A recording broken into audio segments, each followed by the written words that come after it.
Hello, so today I'm going to be talking a bit about Ernst Rohm, who was alive between 1887 and 1934. So first off, a bit about Rohm's early life. He was born in Munich, which is in the Kingdom of Bavaria, in 1887, and was the youngest of three children.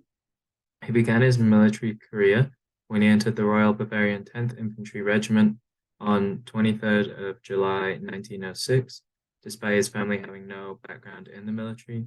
And then in 1908, he was commissioned. Rohm was involved heavily in the German war effort from the outbreak in 1914. He began as the adjutant of the 1st Battalion, 10th Infantry Regiment Koenig. In September 1914, he was badly wounded in the face during a battle at Channel Wood in Lorraine and would carry the scars from this injury for the remainder of his life. In 1915, he was promoted to first lieutenant before sustaining a serious chest injury at the Battle of Verdun in June 1916. The injury meant he spent the remainder of the war as a staff officer, at which point he was awarded the Iron Cross First Class for his bravery at Verdun and was promoted to captain in April 1917. Rohm was recognized in World War I as fanatical, simple-minded, as well as being brave in the face of danger. The war had a significant impact on Rohm's health, and in 1918, when he contracted Spanish flu, he was informed by the doctors that he was not expected to live. Nevertheless, after a lengthy convalescence, he was able to overcome the illness and reassume a role in the military.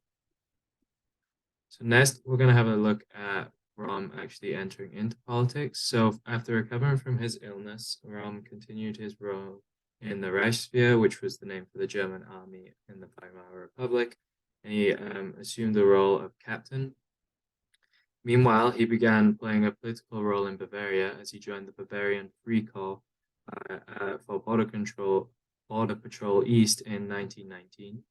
Shortly after, he joined the German Workers' Party, the DAP, which became the Nationalist Socialist German Workers' Party, NSDAP.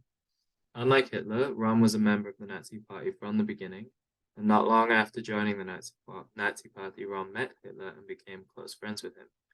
After the Nazi Party began to take shape in the early 1920s, which had been renamed from the NSDAP, Rohm served as an important intermediary between the Nazi Party and the Reichswehr.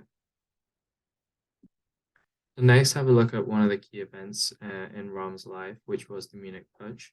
In 1923, inspired by the actions of Benito Mussolini, the Nazi Party decided to attempt their own coup d'etat against the Weimar Republic. The Nazi Party believed that if they could seize the beer hall in Munich, they could spark a revolution across the whole of Germany.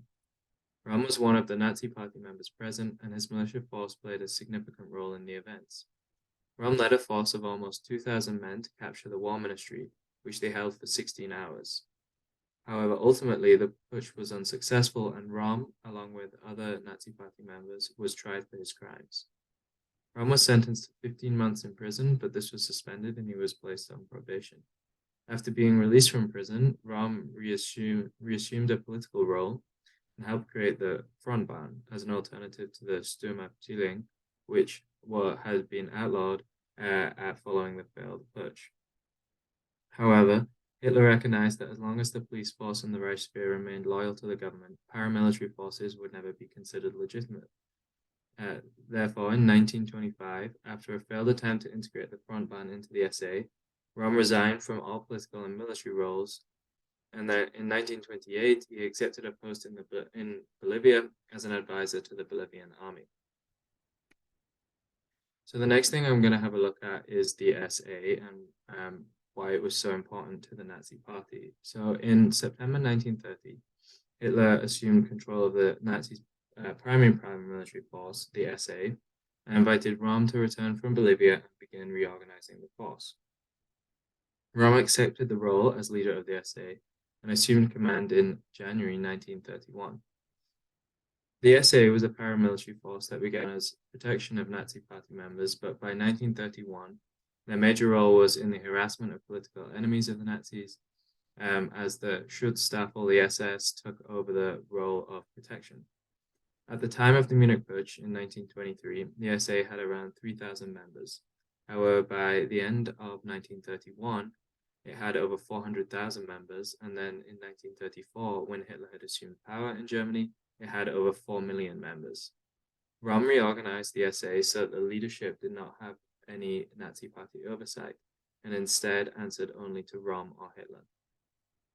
In the following years, the SA undertook a terror campaign against the Nazis' enemies while supporting workers on their strikes. The aggressive tactics of the SA quickly earned them a bad reputation in the German media, and the fact Rohm was openly homosexual as their leader further damaged the image of the organization. So after Hitler became chancellor in 1933, Rohm and his supporters hoped that Germany would undergo radical reforms, and in fact would remove capitalism as the dominant economic system. However, once in power, Hitler did not require the street fighting capabilities of the SA, whose tactics damaged the Nazis' political image. Rohm himself did make personal gain, as he was appointed the Reichsleiter in June 1933 and was elected to the Reichstag in November of the same year. However, many of the working class members of the Nazi Party and of the SA were unhappy at the lack of political reform in Germany and sought a more socialistic approach. Another area of attention was the desire of Rohm and other SA leaders for the organization to be incorporated into the Reichswehr. This angered many members of the army who perceived the SA as an undisciplined mob and a danger to German society. The tension between the SA and other sectors of German society were growing throughout 1933 and 1934, which potentially threatened the Nazis' longer-term goals. If the issue could not be resolved, then the president of Germany at the time, Hindenburg, threatened to revert to martial law and hand over control of the country to the army. This brings us to the next major event in Rohm's life, which was the Night of the Long Knives. The activities of the SA ultimately pitted many leading Nazi officials, such as Himmler and Heydrich, the SA and the Reichswehr, against the SA, Rohm, and his followers. Hitler recognized that he needed the support of the army to achieve his goals with Germany, and realized that the brutish actions of the SA would only hold him back. In June 1934, in an attempt to sway Hitler's decision, Heydrich and Himmler falsified evidence that claimed Rohm was being paid by the French government to overthrow Hitler. The SS, under the direction of Heydrich, began compiling a list of SA officials to be arrested. On June 30th, 1933, Hitler and a large group of SS and regular police flew to Munich, where Rohm and his followers were staying. The SS men stormed the Bad Peace Hotel where Rohm was staying and arrested him and other high-ranking SA leaders. One of the SA leaders, Heinz, was found in bed with an 18-year-old man, and Hitler ordered both of them to be taken outside and shot. Rohm was taken to Stadelheim prison along with other SA leaders and was given the option on July 1st to either commit suicide or be executed. He refused to commit suicide, so later the same day was executed. In the days following the Night of the Long Knives, many of Hitler's political enemies were killed, which included the last chancellor of the Weimar Republic, Kurt von Schleicher, as well as multiple SA leaders. The official death toll from the purge stands at 85, but estimates range to as many as 1,000 people dying as a result of this event. So now quickly to look at the aftermath of the Night of the Long Knives and how it impacted the Nazi Party and Germany as a whole. So the Night of the Long Knives initially shocked the German people, but the Nazi propaganda machine spun the event in favor of the perpetrators. The Nazis highlighted how it was needed to check the power of the ever-growing SA, who were a threat to German security despite being the paramilitary force of the Nazi Party. This threat was highlighted by the false evidence that Rohm was being paid by the French government to overthrow Hitler. Goebbels also highlighted the moral corruption of some of the members of the SA, with Rohm being openly homosexual and with Heinz being found in bed with another man. Ultimately, the events, especially the death of Rohm, consolidated Hitler's power in Germany. It also reduced the likelihood of Hindenburg reverting to martial law and pleased both the SS and the Reichswehr. Rohm was reluctantly sentenced to death by Hitler as he was a close friend of Hitler from the beginning. but ultimately he recognized it was necessary for him to continue his plan for Germany.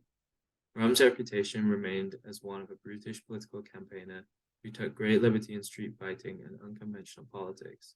His reputation was further tainted by Goebbels, as he placed great emphasis on Rohm's homosexuality, which was perceived by the Nazis as a sign of moral deprivation. Thank you. And these are my sources.